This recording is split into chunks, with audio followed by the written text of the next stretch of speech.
This material is made available to you by or on behalf of the University of Melbourne under Section 113P of the Copyright Act 1968. It may be subject to copyright. For more information, visit the University Copyright website.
Good afternoon.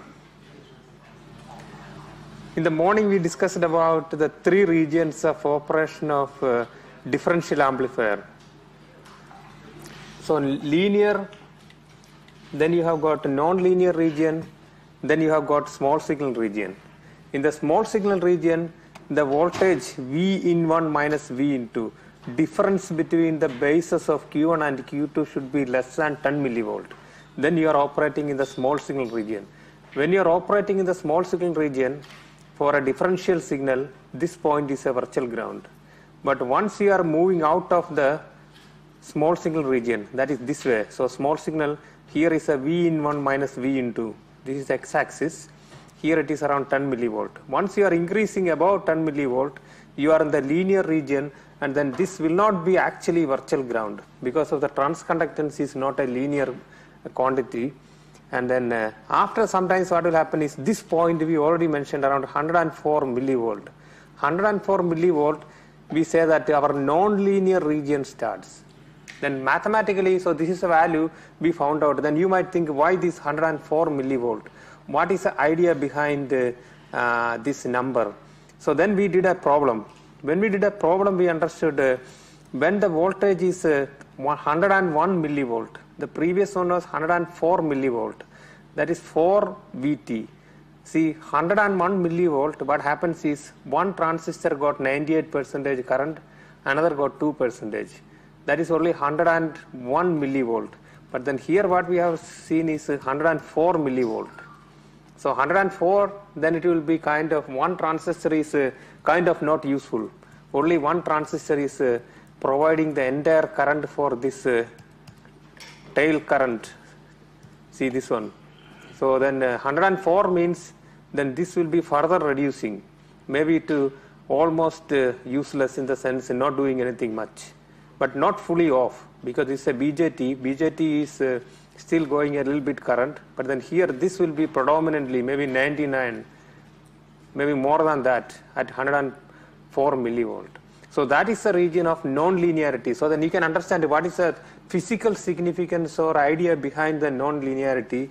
Means then both the transistors are not contributing to the amplification. Only one is predominating and then another one is almost off. So VT, 4 VT is sufficient to turn on one side of the bipolar pair nearly off. That is the reason we say as a non-linear region, not good to operate as an amplifier. And value remains independent of IW and IS, which is true. Because if you increase this one, is irrespective of what value you set here, this will happen. Then bipolar differential pair, now what we are doing is sketch the output waveforms of the bipolar differential pair in the below figure in response to sinusoidal inputs, and then assume Q1 and Q2 remains in the forward active region. Yeah, so this is a VCM, that is a common mode signal that could be due to the biasing for the transistor Q1 and Q2. Then you have got V in 1. Then you have got V in 2. So V in 1 you connect here, then inverted signal you connect here, that is V in 2, that is out of phase. And then the voltage is 1 millivolt. Then you have got another case. This is a VCM. VCM is a common mode signal. So common mode signal means if it is 0.7 volt here or 0.8 volt here, you got 0.8 volt here as well. So this time VCM you can take it as the value because of the biasing, because for the transistor in order to bias anyway you need a DC. And then this is a signal. Now the signal I increased it to 100 millivolt. Then what is the output? So I already said the gain equal to V in into GM into RC. So then if you see, then we can say that maybe this is a 4 VT, because when the signal 4 VT means around 104 millivolt. Then what will happen after 104 millivolt? Yep. So then what will happen is here it is fine because it's only 1 millivolt, and then into GM into RC it will be amplified a little bit, that's fine. But here what will happen is here it is 100 millivolt, but then peak, only peak. So peak to peak is around 200 millivolt. And then what will happen is it will go up to the 40. Well, this is not exactly the 40, but some number. When the signal is increasing, and then when it is crossing the 40, when it is crossing the 40 value, then what will happen? It will go to 40, that is equal to 104 millivolt, is sufficient to turn one side of the bipolar nearly off. Then what will happen is it is saturated. So then what you will get is your V out1 will be very small, your V out2 again it will be saturated.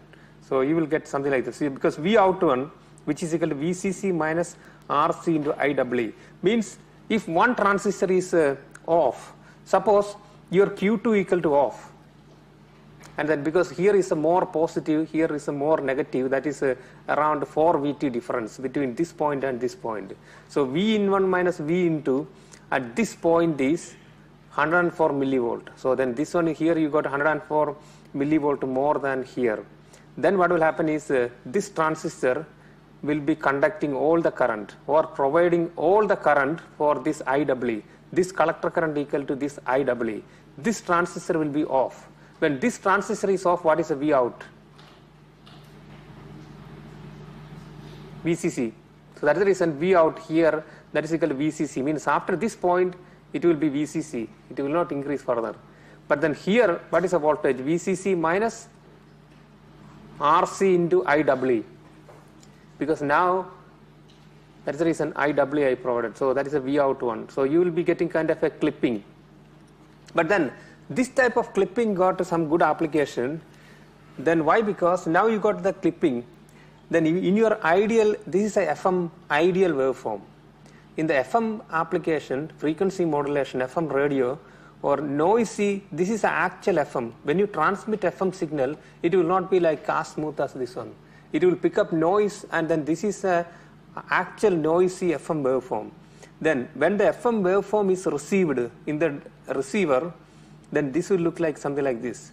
Then they will connect to a differential amplifier, so it will chop off all these spikes, and then you get a smooth signal.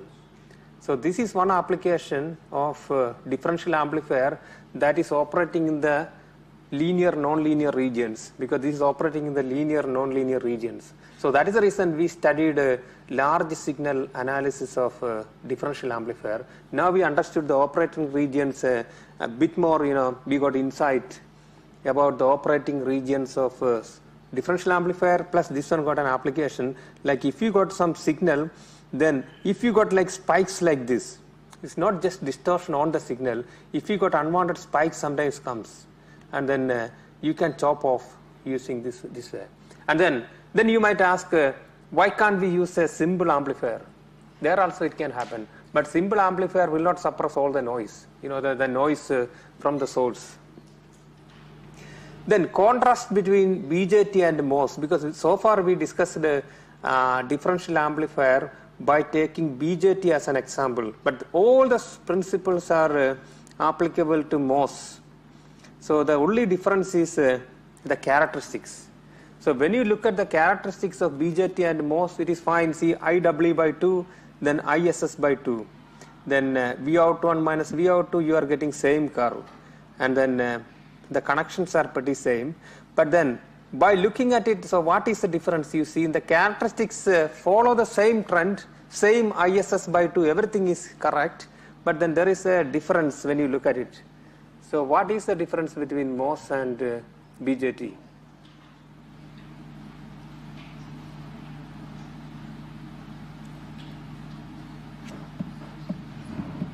All of your eyes may be tested, you know. Just check the diagram.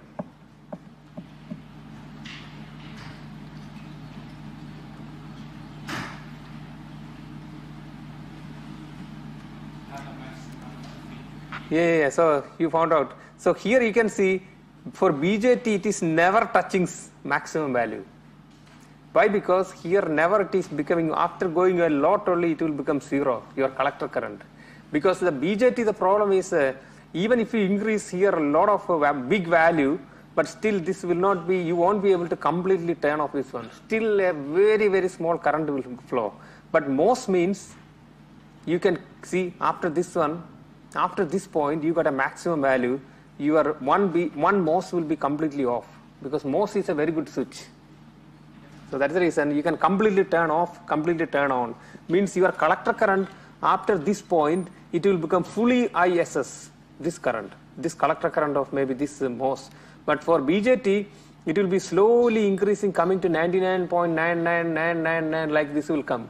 So it is very difficult to get completely IEE. Same with IC2 will not reduce to 0 that easily. It will be very, very small, 0.0001, but that will not happen in the case of MOS. MOS, it will be quickly turning off. See, that's the reason it got a maximum value. In a MOS differential pair, there exists a finite differential input voltage to completely switch the current from one transistor to another, whereas in bipolar pair, that voltage is infinite. Means what it says is, somebody might ask you, what is the required voltage difference for turning off your BJT one side completely off? Then theoretically, or even in the practically, there will be a small current will be flowing, because BJT always got some current, leakage current. So that is the reason BJT is not ruling the world, but MOS is ruling the world, because MOS is a very good switch and with very small leakage current, almost negligible. And so we can create digital circuits. So differential amplifier also you will see. So then what is that maximum value? Obviously you don't have to derive, but then the maximum value equal to √2 VGS minus VTH. So that is the maximum value. Means with this, if you got this much difference, then you can turn on one MOS and turn off another MOS. So that is this value. √2 is depending upon VGS and VTH. And then for BJT, the nonlinear region that is starting is kind of 4 VT. 4 VT. After 4 VT, for BJT, we say that one side is on, one side is off. But then for MOS, √2 VGS minus VTH, that is a value. In this V in minus V into, if you get this much, then we can say that your MOS is one side is on, one side is off. But for BJT, 4 VT, when you look closely, here in this value, maybe, I don't know, some value X volt. In the X volt, your MOS one will be definitely off, another will be on. But then for BJT, 4 VT, 104 millivolt, you connect there, but still you will see 99.9 will flowing, still a very, very small fraction, flowing through the second one. It will not be fully off. There exists a finite differential input voltage that completely steers the tail current from one transistor to another for MOS. The value is known as maximum differential input voltage. For BJT differential pair, our input difference of less than 10 millivolt is considered small signal for most of the applications. And for MOS, then you might ask, what is the small signal? For MOS, if you want to operate MOS differential pair in the small signal region, your V in 1 minus V in 2 should be less than 4 times ISS. ISS is the tail current. Then mu n, mobility of the electrons, capacitance per unit length W by L. So if you make V in 1 minus V into less than this value, then you can operate in the small signal region for MOS. Again, you don't have to study the derivation. So now we are comparing the MOS performance with BJT performance. So whatever we studied for BJT exists for MOS, but a bit different. So then thanks for all of your participation for coffee question 2. That is, what was the question? Why that BJT is amplifying when you have a current source. And then I have received so many correct answers, and thank you for all of you who answered the question. Some of you told me the answer directly, but then you did not tell your name, so that I couldn't involve in the competition. So these are the winners, and yeah, the winners. Anyone here? Or okay, oh, some of you are here. Okay, good. And then anyway, you might have got already a coffee invitation. See, I did not tell you, to trick you. I really, some of you already got the coffee. I gave 2 slots to meet me. Some already came on Monday, and then some of you will be seeing me today after my lecture. And so thank you once again, for participating in the coffee question. Yeah, then before that, then the answer, what was the answer? The answer was a simple answer.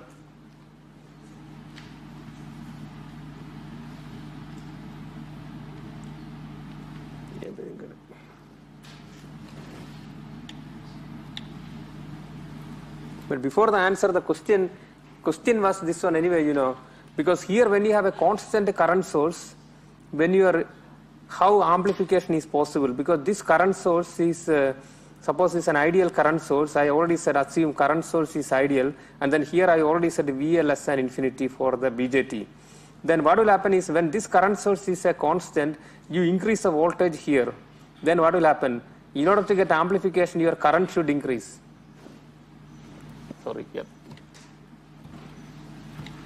Yeah, in order to get amplification, what will happen is this is a circuit, and then here VA less than infinity, you have to take into account early effect. That is a real case. This current source you can assume may be ideal or close to ideal. Then what will happen is when your input voltage is increasing, then your collector current should increase. And then when your input voltage is decreasing, collector current should decrease. Then only you get amplification here. If this current source keeping the current constant, then your input voltage, you connect a signal here, it will be a sinusoidal signal. It will be increasing, then decreasing. But then if this current is constant, how can you get amplification? So that is a question. So, but then simple, because the current source, you can just simply draw the small signal. Then you will understand. So when you draw the small signal, so this is your input, then you got, so this is your input, then you got R pi, then this is a V pi, then you got a ground, then between that you got a current source, so that is equal to GM into V pi, then what you have got is RO, and then this is your V out now. So actually the current source is open, that is for DC. So here, then when your input is varying, what will happen is the current through this one, RO will provide the current, you know what I mean? So the variation. So that part is a DC part. The current source is a constant current source that is open in the small signal. So then when your input is varying, you will get it current because this current will be flowing through the RO. So that is the answer. So that is the reason you get amplification. So that is the answer was simple. But then when you look at the circuit like this, then you will have a little bit difficulty, I do agree, because V in, then this is your V out, then this is a VCC, and then this is a current source now. So when you put current source here, then your V in is increasing, then this current can't increase, but you got the RO. So that here this is a current source, that current source current can go to the ground. See? Oh. Yep. See, when you go to here, fluctuations are coming. Yes, let this current be constant. That is fine, DC. But then you got RO here, so that it is flowing here, and then you are getting output 3 here. Because it's a signal, that is the reason in the small signal, you don't have that open current source here. The current source is an open quantity in the small signal, so you don't draw it. It's open here, so we don't have it. So when you have a signal variation here, definitely that current is coming, and then it is coming like this. so that you get amplification here. So that's the answer. See, it was simple.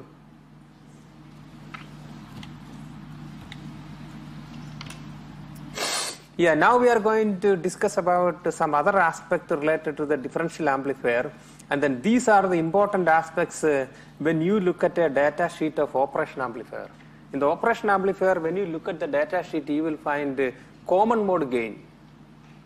Then you will find common mode to differential gain. Then you also will find in all the data sheet CMRR, common mode rejection ratio. And then you also will be looking for high CMRR op-amp when you are dealing with small signals or signals contaminated with the noise, very small you want to amplify. Then you will be looking for high CMRR operation amplifiers. Then we have to study, because that we can only understand when we understand the differential amplifier, because differential amplifier is the input of the operation amplifier. So now we are again going to the common mode signal. So common mode signal means you got a current source. At the moment the assumption is the current source is ideal. This current source is ideal. You connect here 1 volt, then you connect here also 1 volt. V in 1 volt, V into 1 volt. Then what will happen is your VB, your VP. So this 1 volt, if you apply Kirchhoff's law here, 1 volt equal to VB1 plus VP, or VP equal to 1 volt minus VB.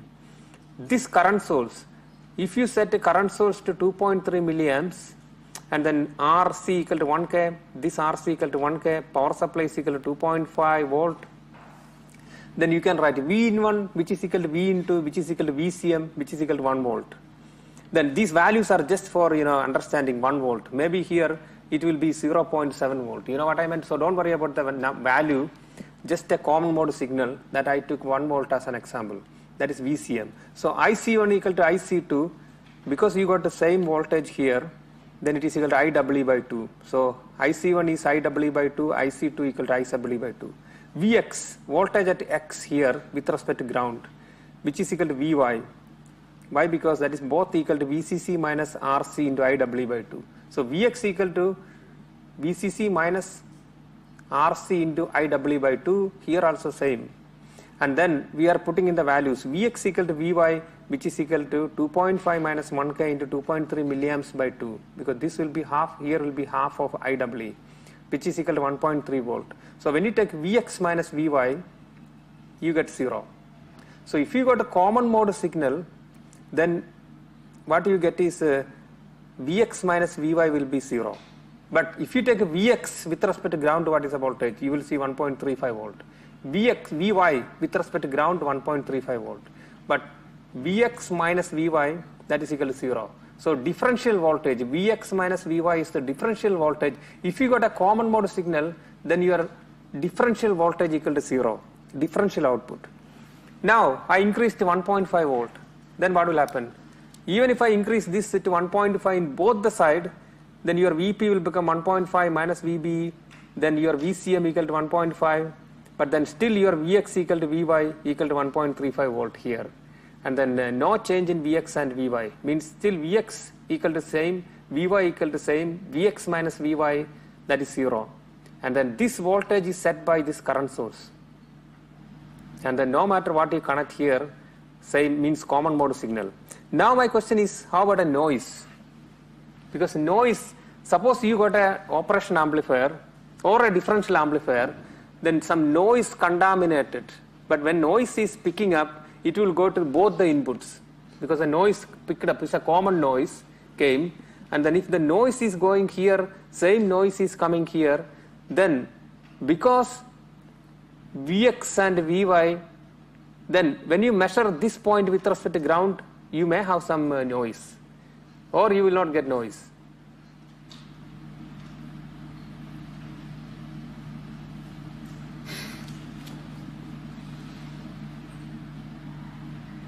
If the current source is ideal, definitely you will not.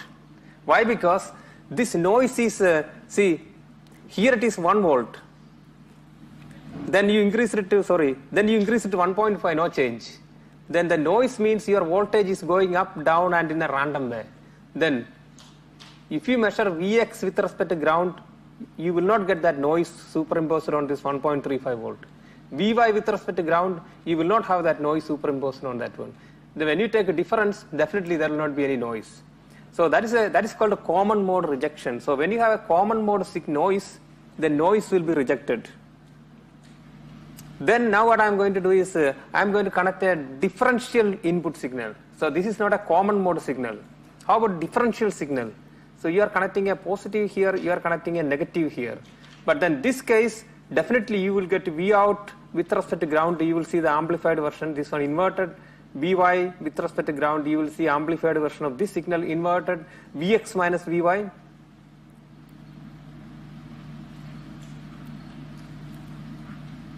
Zero. How many of you? No zero. Definitely you will get amplification because this is a signal and then this one is inverted here. So this is not a common mode signal. If it is common mode, you have to connect in the same phase. But then this is not common mode. So definitely you will get V out minus Vx minus Vy, or V out 1 minus V out 2, you get amplification. IC1 increases. How it is possible? Because when your signal is increasing here, your IC1 will increase. But then here, same time your signal is decreasing. So what will happen to IC2? IC2 decreases. So that your IC1 plus IC2 is still equal to IEE. So that is the reason you are getting amplification. So there is a changes in Vx and Vy, definitely because this is a differential signal. Then input common noise with ideal tail current. So then this is the case. What happens is you connected your differential amplifier. This is a differential, say V in 1, V in 2, and then this is a VA, and then this is VB. Means here you got a signal.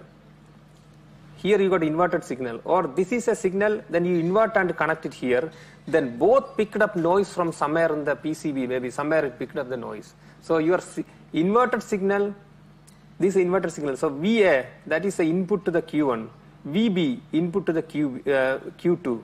Both the signal now what happened is common noise picked up.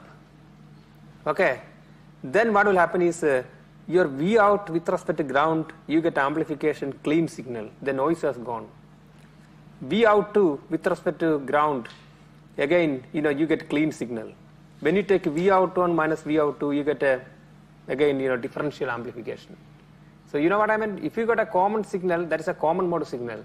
Then the question for you, where this noise has gone?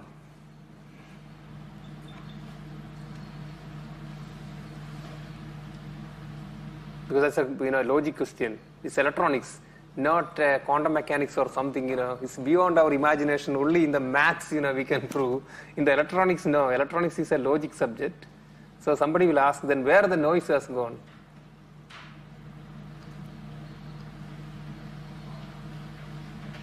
But at some point, I can see the noise. If I put my oscilloscope at V out, I get a clean signal. Sorry. And then V out 2, I get a clean signal. But at some point, I can see noise. Obviously, if I connect here, I can see the noise. But other than that, somewhere the noise will come. I'll give you 1 minute. So talk to the next person. If he's sleeping, wake him up, or her.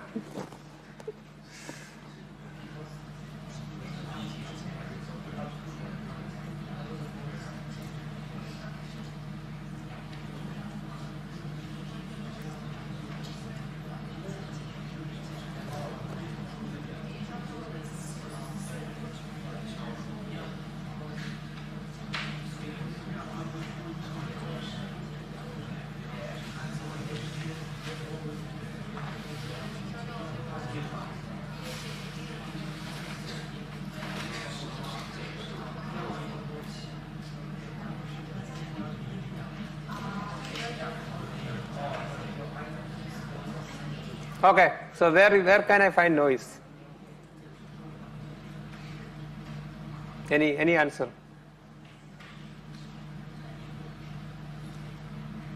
So when the voltage is common mode signal is increasing, where that increment will appear? Say a common mode signal 1 volt. So you will be able to answer now. See, When it is 1 volt, now increase it to 1.5 volt, then 0.5, where it is going? Where it will appear? Because this is 1 volt, and then when you connect 1.5, where the remaining 0.5 is appearing? VP, good. Means all the common mode signal that is appearing there.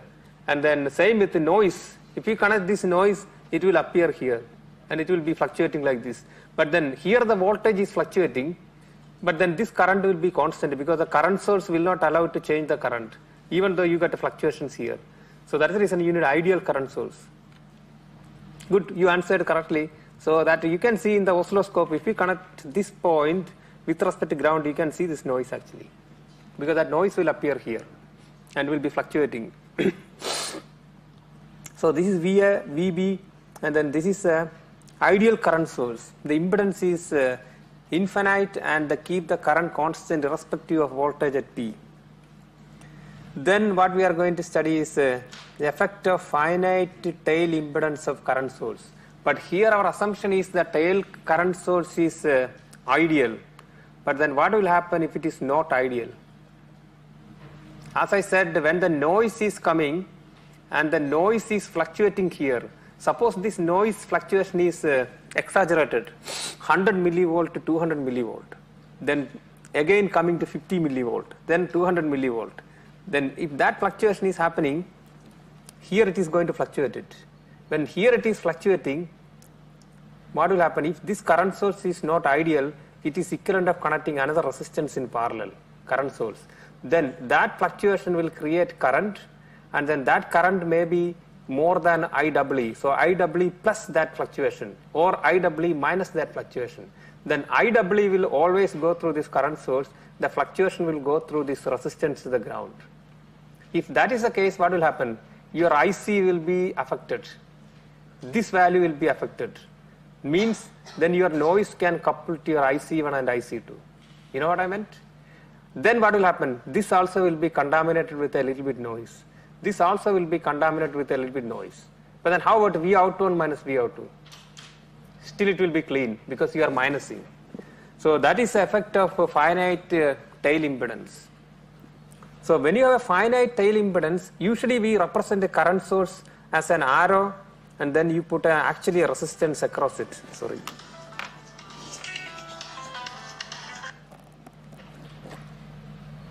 Sorry for that. Yep.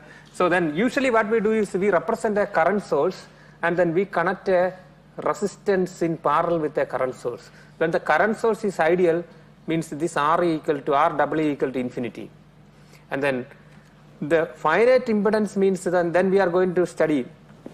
Now you conceptually you know that when the voltage is fluctuating here, then this current source will make sure that the current is constant. So whatever increment is here, that increment will increase the current through this RE. But then when this current is passing through, means then this IC1 will be affected, this IC2 will be affected, because IC1 plus IC2 is no more IEE. You know what I meant? Because these changes also will couple in the IC1 and IC2. So that will be, this RE will permit that increment. When the voltage is increasing, that increment will go through the current. Voltage increases, current increases, and then here it will be IEE plus delta IE. So it will come here, IEE plus delta I, that is due to the noise. Then IEE will go through it, that delta I will go through the resistance to the ground. So when that is happening, what is happening is your tail current is IEE plus delta I, then IC1 plus IC2 plus delta I also is possible. So that your noise is coupling to IC1. In order to derive it, so we connect a common mode signal. That is the reason VCM. Common mode signal means it could be DC, it could be AC, but in same phase, you know, then, or it could be noise. Then in order to derive this one, now it is not a differential signal, this is a common mode signal.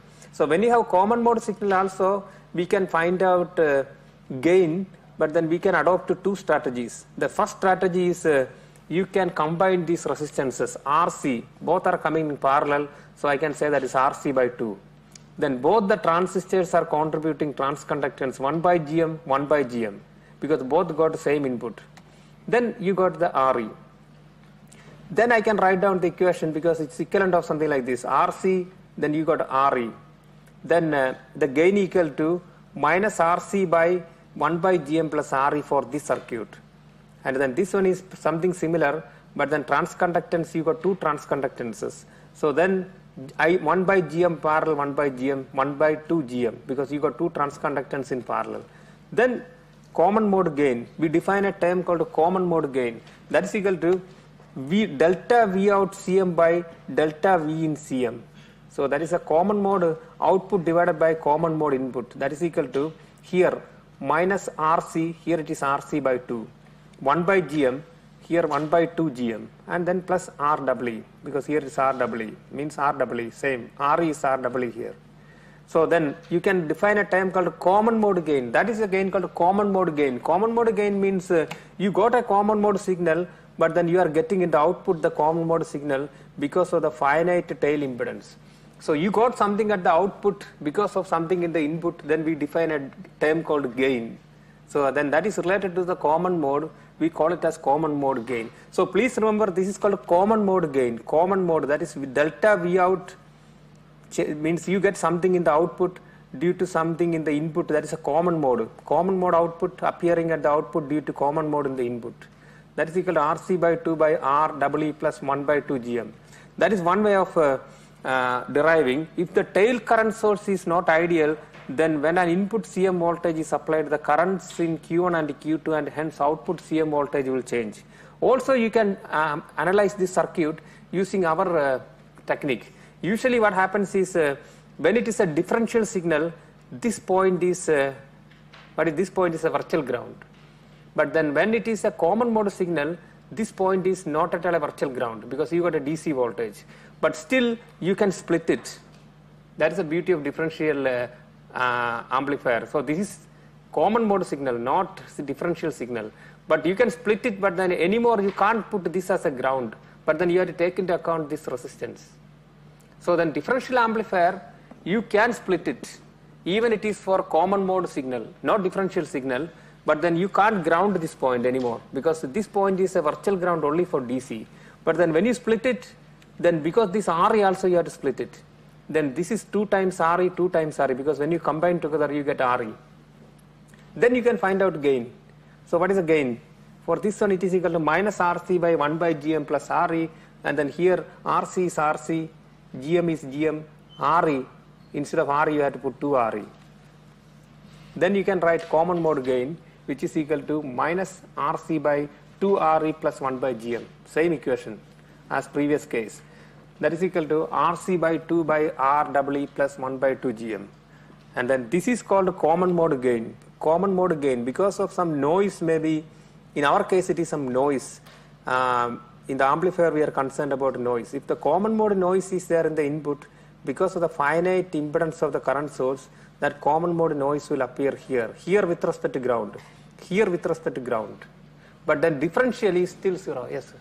Why times 2I? Is it half or 2? So 2RW, when it comes parallel, how much? Yeah. So that's the reason this is coming in parallel. And then immediately, if your RW, if you make it ideal, what will happen? Your common mode gain will become 0 when you got this RW equal to infinity. You know what I meant? If you got a infinite impedance for the current source, this will become infinite, and then your common mode gain equal to 0. So that is the reason we need a current source with very high impedance. That's the reason we studied cascade stages. We are trying to increase the impedance of the current source. You know, now you will appreciate. If you can't make a very high impedance, then we have these type issues, common mode signal. So if you design this amplifier, then if you want to amplify ultra low signal, you should have a very high, means low 0 common mode gain. Then now this is one issue. Then now what we are going to discuss is next. So this one is if the tail current source is not ideal, then when an input common mode voltage is applied, the currents in Q1 and Q2, hence CM output voltage will change. So what it says is the following. So this is for a real current source, impedance is not infinite, and keep the tail current changes when the voltage at P fluctuates. When that happens, you get something like this. Your VA is contaminated, VB is contaminated, V out. V out 1 means this point with respect to ground. V out 2, this point with respect to ground. Still, V out 1 minus V out 2 is clean. So differential output is still clean. So you should be happy, but then there are other issues. So now still you are okay because your differential signal is clean. But then there is other, so there is a comparison, I am just comparing. There's ideal tail current and then non-ideal tail current. Then we get the noise coupled here, so that is the reason we get a common mode gain. Then now I am going to see, so same applicable to MOS, whatever we study in the BJT applicable to MOS. Then we already saw this one, still we got this differential signal clean. But then you might think that then you are saved, but not. Then there is another problem called common mode to differential mode conversion. So when you connect a signal, common signal, then common mode to differential mode means when you have common mode signal, when you take V out 1 minus V out 2, that will appear here. So in that case, you are minusing V out 1 minus V out 2, that is a differential signal. But then your noise will appear there as well. So that is called the common mode to differential mode conversion. You know what I meant? So here you are getting common mode signal, you got a noise, that is common mode signal. Then because of the finite impedance of the current source, and then whenever this noise is fluctuating here, the fluctuating current will go through here, and then your IC1 and IC2 will fluctuate. Because of that, you get the noise coupled to V out 1, V out 2 when you measure with respect to ground.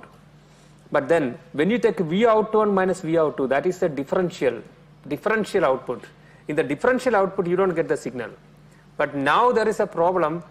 In actual case, what we have noted is when you have a common mode signal, sometimes you get noise coupled in the differential signal.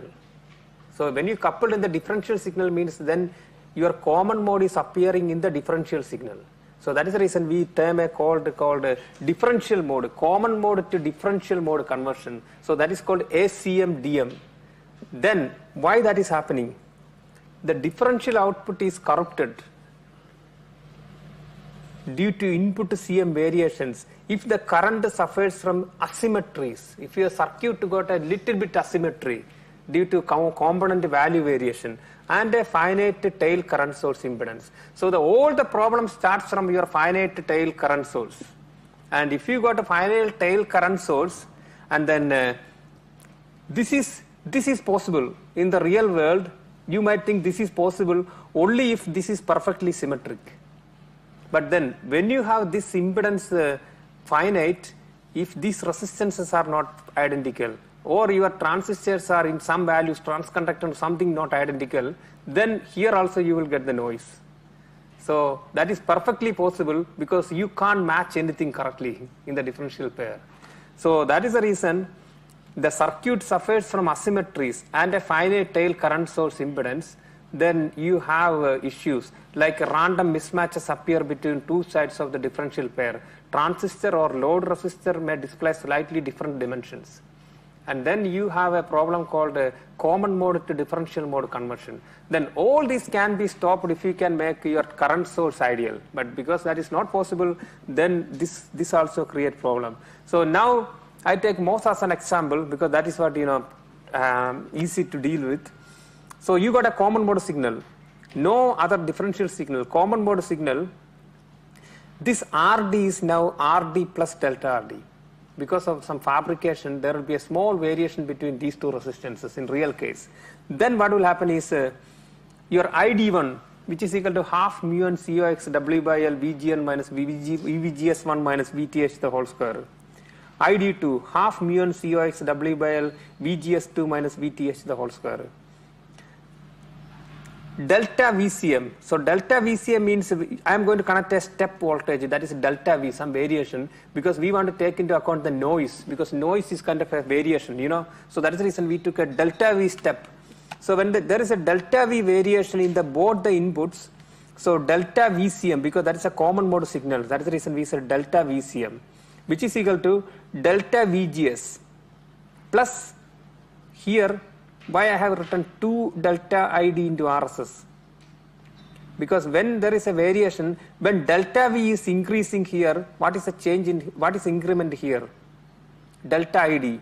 You know what I meant? Here also delta ID, and then that is the reason delta VCM equal to delta VGS, that is this delta VGS plus what is the voltage here? Whatever the current flowing through this RSS, you know what I meant? And then here when the delta V is increasing, here it is delta ID, here it is delta ID. So what is the current here? 2 times delta ID, because delta ID is coming here, delta ID equal to, our assumption is drain current equal to almost equal to source current, then the delta ID is coming and then both are adding up, so this voltage equal to 2 times delta ID into RSS. So that is the reason I have written here. Then delta ID and delta VGS got a relationship. You know what I mean? What is the relationship between input and output current through the transconductance? So then I can write delta VCM equal to, because what is delta VGS? Delta VGS equal to delta ID by GM, transconductance. So then I write here delta ID by GM. So I can take delta ID out equal to 1 by GM plus 2 RSS. So I can write delta ID, change in the current due to this change in the common mode signal, which is equal to delta VCM by 1 by GM plus 2 RSS. So this is the current, this is a delta ID. Now V out1 minus V out2. So I am going to find out V out2. So delta V out equal to delta V out1 minus delta V out2. So delta V out1 means delta ID into RD, because in the small signal you don't have this, you don't have to write down all these things, because in the small signal you will be, when you take V out1 in the small signal here, you draw the small signal, when you take V out1 here, so RDD and then this is grounded. You know what I meant? So that is the reason delta V out equal to delta V out1 signal for the signal minus delta V out2, which is equal to delta ID into RD is the voltage here. But then what is the voltage here? Delta ID into RD plus delta RD. Then we can write that is equal to minus delta ID into delta RD. So which is equal to, because we already derived in the previous slide, delta ID equal to delta VCM by 1 by GM plus 2 RSS. So you substitute here, put delta ID here. Then you define a term called delta V out by delta VCM. Means that delta V out is a differential output. So differential output divided by change in due to common mode signal, which is equal to delta RD by 1 by GM plus 2 RWE. And then circuit exhibits common mode to differential mode conversion, because you connected a common mode, but then V out1 minus V out2, that is not 0 because of this delta RD. And then that is called common mode to differential mode conversion. But then you can see, if you can make this current source ideal, even if there is unsymmetry, there is no problem. So all these arises because the current source is not ideal. You know what I meant? The current source is ideal, then you don't have any common mode to differential mode conversion, you don't have any common mode gain, but then even if there is asymmetry. So if 1 by GM is usually less than RE, we can write ACM DM, that is called a common mode to differential mode conversion gain, which is equal to delta RD by 2 RSS. So 2 ways you can make ACM DM 0. Which are the 2 ways? First one is to make delta RD 0, or you make RSS infinity. That is ideal. So which one is good? Which way you can do? Which one you have control over? Or you can do something? Because delta RD is a kind of a process dependent, very difficult to control. You can have maybe very high input, very high impedance current source. That is the reason when you read if finite tail impedance and asymmetry are both present, then the differential output signal will contain a portion of the input common mode signal. So that is the reason they defined a term called CMRR, common mode rejection ratio. That is a term that they defined differential gain by ACM to DM. So ratio of a differential gain to common mode to differential mode gain. So that is they define a term called CMRR DM. ADM by ACM DM. ADM means our differential gain, V out minus V out, V out 1 minus V out. You know how to find out differential gain. You split this circuit into two and then you find out the gain for differential signal. Differential gain we already found out. Differential output by differential input. Then you divide with ACM DM. ACM DM is this one, delta RD by 2 RSS. Then you get a CMRR, common mode rejection ratio. The common mode rejection ratio is a ratio. ACM DM is a common mode to differential mode conversion. ADM is a differential gain. We know how to calculate.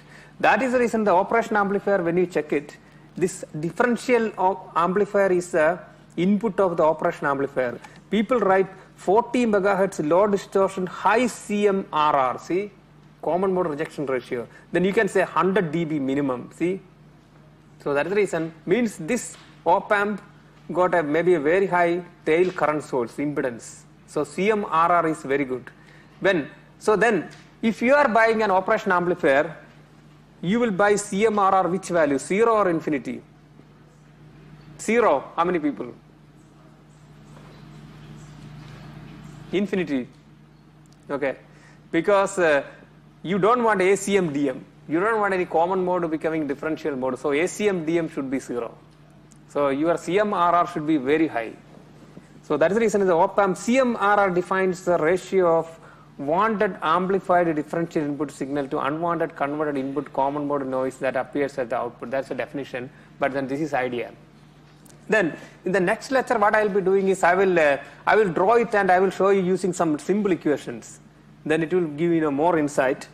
And then in the lab, that's the reason we asked you to find out a CMRR DM. You will see AD by ACM DM, then CMRR AD by ACM. We defined some terms. And then that's the reason in the lab we want you to be finding out all these things. And then now you are not, scared of CMRR. Why, what is in the op amp, why it is coming. And then now you will appreciate why current source need infinite impedance. Maybe I'll stop here and then I will continue tomorrow.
Well,